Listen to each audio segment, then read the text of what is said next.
പുതുതായി നിർമ്മിച്ച കണ്ണൂർ തലശ്ശേരി ജില്ലാ കോടതി കെട്ടിട സമുച്ചയം മുഖ്യമന്ത്രി പിണറായി വിജയൻ നാടിന് സമർപ്പിച്ചു. കിഫ്ബി വഴി നിരവധി പദ്ധതികൾ നടപ്പിലായെന്ന് മുഖ്യമന്ത്രി പിണറായി വിജയൻ പറഞ്ഞു. തലശ്ശേരി കോടതി കെട്ടിട സമുച്ചയം നിർമ്മിച്ചത് കിഫ്ബി വഴിയാണെന്ന് മുഖ്യമന്ത്രി പറഞ്ഞു. ബജറ്റിന് പുറത്തൊരു പണത്തിന്റെ സ്രോതസ് വേണം. അതിനാണ് നാം കിഫ്ബിയെ പുനർജീവിപ്പിച്ചത്.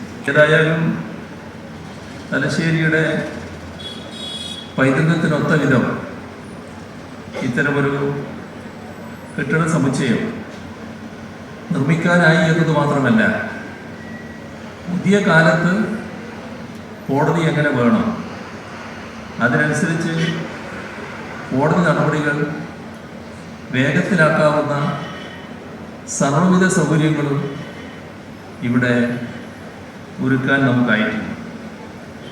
ഈ സൗകര്യങ്ങൾ ജുഡീഷ്യറിയുടെ പ്രവർത്തനത്തെ ശക്തിപ്പെടുത്തുമെന്നതിൽ സംശയമില്ല.